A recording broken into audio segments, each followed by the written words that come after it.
Rogan had a dire warning for Americans on his podcast earlier this week, as he thinks the country is inching closer to civil war. Rogan pointed to the assassination of Charlie Kirk and the reaction from some online appearing to celebrate his death. He says the incident made him realize the political divide in this country is just even worse than he originally thought. Take a look. Where are we right now on the scale of 1 to civil war? Where are we? Are we at 7? Because I thought we were at 5. I thought we were like 4 or 5. But after the Charlie Kirk thing, I'm like, oh, we might be like 7. This might be like step 7 on the way to a bona fide civil war.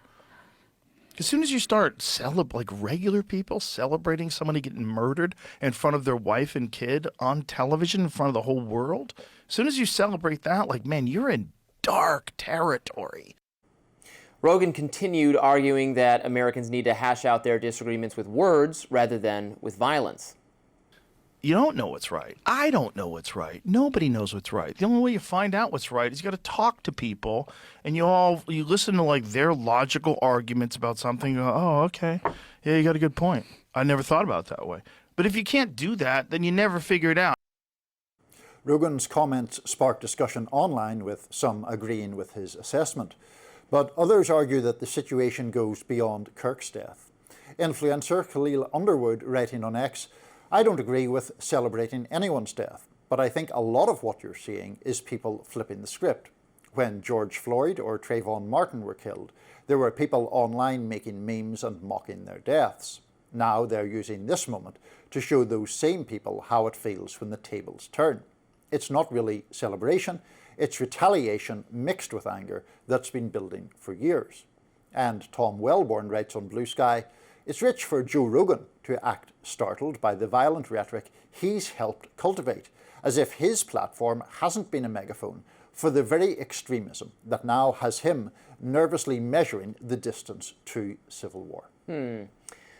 You know, this is an idea that has popped up among, I think, independent commentators quite a few times in the last several years. I think I was on Tim Pool's show many years ago, maybe during COVID, when he expressed strong inclinations that there would be a civil war soon, and then, you know, that doesn't come to pass. I think civil war is almost the wrong term for what a lot of these people are describing, because if you think about it, a civil war is when part of the country goes into rebellion against the government. And when they're talking about, you know, leftists, Antifa, or people being vigilant, you know, angry lefty people, or angry lefty people are talking about, you know, the Proud Boys or the angry right-wing people or whoever, nobody's really saying, and these people are going to attack what government facilities, or maybe some on the right consider attacks on immigration authorities to be the first steps in a civil war. It seems very unlikely. No one is preparing. There's no figure who's leading a rebellion against the U.S. government who has forces under his command and who are stockpiling with, that I'm aware of. Is if this is happening, then we'd all be surprised the day the battle starts. But there is not a force that can take on the federal government. To my chagrin, as a libertarian who doesn't always like everything the federal government's doing, there's not going to be a successful, active rebellion against federal authority. If there was, it would last. It would last hours. It would not. It would be crushed. So I don't. Especially if it's more right of center people expressing something. The federal government is under the direction of the Republicans also. So it's like, well, if anyone is more, I guess maybe they're saying left-wing Antifa people are going to stage some kind of rebellion against the federal government. Again, I don't really that would easily be crushed. It's not, unless it's far better funded and prepared than I am aware of, or foreign directed, but that's no evidence that that's the case so far. So there's not going to be a civil war because there's not going to be a successful, lasting rebellion against the federal government of armed people who can actually pose some threat to it, right? I think, yeah. I mean, I agree with that so far as it goes, in that I don't necessarily think there will be an armed uprising that will overthrow the federal government. I think when people talk about the prospect or possibility of civil war, I think what they're talking about is sort of the violence of political sectarianism. So people on the political extreme violence right, and exactly. Right. People in the extreme right would attack people on the left, and people on the left would physically attack and kill people on the right, and that the preponderance or the frequency of those kinds of attacks would increase and spiral upwards. Not to be completely depressing, but I don't discount that as an idea. I think we're several steps away from it.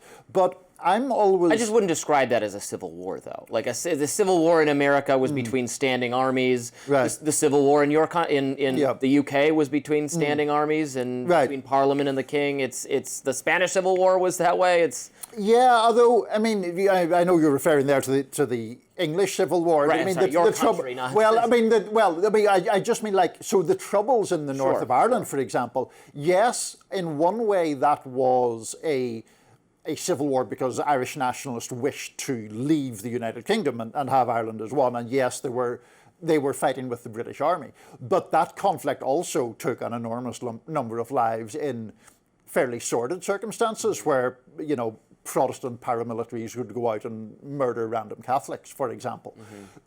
So that, I think, does have... I mean, I think they killed Mountbatten, right? They did, yes. They did. They killed Mountbatten on the basis of sort of him being a member of the British royal family, and that was sufficient to make him, in their judgment, a legitimate target. The thing that when debates about civil war emerge in this country, I'm always kind of struck by the fact that sometimes people of a left of centre perspective say things like the right is trying to incite fears of civil war.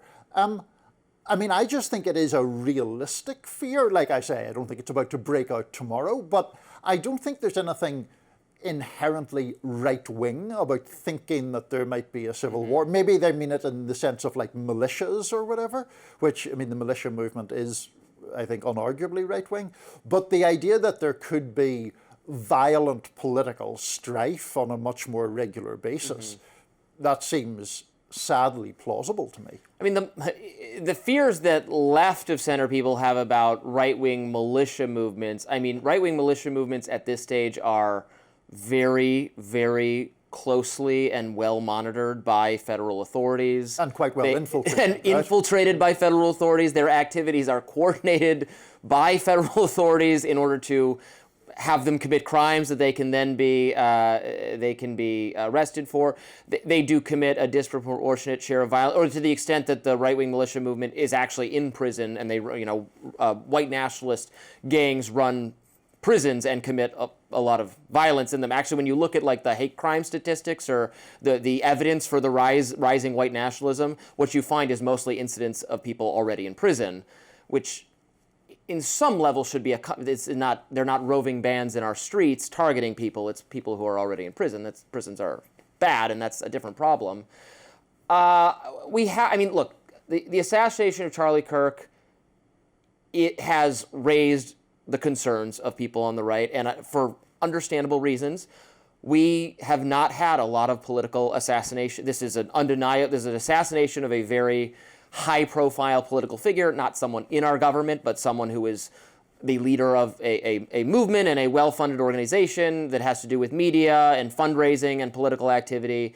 And we have not really had a comparable or an assassination of a comparably significant figure like that in like decades. There was also the attempt on Donald Trump's life that came this close to just killing him, which would have been the most insane thing to happen in 80 years in this country. So I understand it, but then it's like, is that an outlier? Will we now go another, hopefully, 40 years without anyone being killed or anyone being targeted? Or is this the beginning, is this the dots on the plot, start to point to a line going up? And I think everyone wants that not to be the case. But then what do you do to make that not the case? Right, and it has been a strand within American history, and we saw it in previous eras. I mean, in the 60s, it wasn't, of course, only JFK. It was Martin Luther King being assassinated, Malcolm X being assassinated, and also just general political violence, the Weathermen, and so on and so forth. to take the big picture of where we are right now. Right, and that's always true. Just to interrupt, always again useful to point to historic. Like there was a lot of organized political violence, left-wing organized political violence in the 60s and 70s, blowing up of buildings, targeting of people, much more ideologically coherent in its like goals and aims and radical structure. There was much more of it then than there is now. Right, and some of the actions taken by the forces of the state at that time were also indefensible. Killing of Fred Hampton, Kent State, all sorts of things of that nature.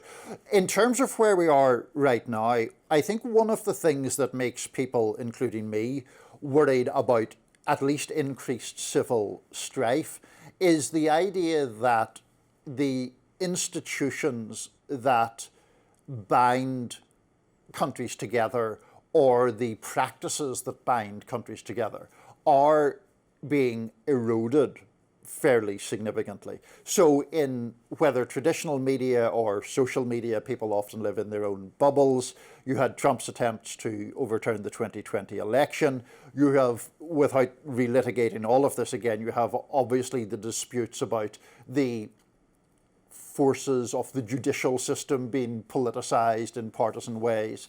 And so I do think there's a legitimate fear that the bonds that are necessary to bind any society together are being frayed. I think that's a real danger.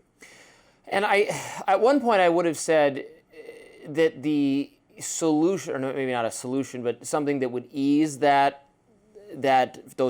fraying of those bonds would be to have a less active federal government, because I think sometimes that makes people feel the stakes seem very high. Now, the stakes are high. The stakes are higher than they were before for who wins the national election. Will we be governed by Trump Republicans, or will we be governed by progressive Democrats? 100 years ago, it didn't matter that much because there was just much less of a role for the federal government. You had a lot of state authorities. The federal government has won the war over who has the authority, the federal government of the states, for a lot of good reasons about civil rights and bad behavior by states. But if the stakes were higher, or were less high for who wins, we might be less invested in the political process and less at each other's throats in a healthy way. Mm-hmm. If there were more guardrails for what the federal government could do, just even going back to the way it was in the 90s, right, which is a time that now seems, even though it was the time of my childhood and we all romanticize that time period, does seem like an era of extreme non-political stakes are being at each other's throats in a good way. Yeah, you see, I think that last point is correct. I'm just not sure that it is a product of the federal government being weaker there. I mean, the federal government still had enormous powers at that time, and in the 90s there was all this debate, wasn't it, Francis Fukuyama, the end of history, that yes, the ideological disputes had all been put to bed. I remember, I was not in this country at the time of the 2000 election. The first election I covered here was 2004, but I was following the 2000 election pretty closely from Ireland. And in that campaign, I remember a lot of people, some on the left, but not all on the left, arguing that there was no real difference between the parties. It was Bush against Gore. Mm-hmm. It was this sort of like, this is why people are disenchanted, because it doesn't matter that much. Of course, subsequent events proved that it mattered a lot, because 9/11 happened and then the wars in Iraq and Afghanistan happened. But the point is that at that time there was not the perception that we very plainly have now of two parties or rival political candidates being massively far apart and having completely fundamentally different views of the world. Yeah, the gulf between the views of the two parties has gotten much, much wider. I remember, that election, it did seem like what they were running on was not that distinct from each other. And in fact, George W. Bush talked about a very non-interventionist foreign policy when he was running in 2000. It was a refreshingly non-interventionist foreign policy. He talked about not policing the world, humble foreign policy, and then 9/11 happened, and he presided over the most interventionist, neoconservative policy possible. Yeah, I understand the fears, and I think it's bad. You talk about Fukuyama. I love that essay, the end of history, about, and people have misinterpreted it to say that he was saying no system can ever compete with basically liberal democracies that are market oriented in their economics. And immediately after, it was challenged after 9/11. People were like, no, this Islamic fundamentalism is the competing ideology, which I think is now very clear that it is not a It's not going to take over the world. Islamic fundamentalism can cause us problems. It, bedevils us, but is not a successful competing organizational principle for a state.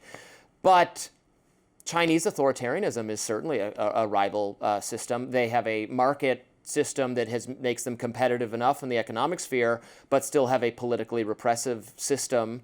Russia has maybe some version of that that's not nearly as successful, but is certainly not a failure. So liberal democracy is being challenged by that, I would say, by an authoritarian political system that has enough market behavior to function in a way, for instance, the Soviet Union never could, or Maoist China never could. Right, and to that point, I mean, both Xi Jinping and Vladimir Putin are essentially of the view that democracy kind of gums up the system too much, gets in the way, and you just need a strong man who just decides what you're doing, and you do it, and you don't have any unpleasant obstacles of pluralism or domestic opposition in the way, and it gets done. Obviously, I find that system abhorrent, but I mean, that's definitely the big geopolitical argument that's happening at the moment. Indeed. Well, we'll leave it there. Lots more to talk about. Still on Rising. Stay with us.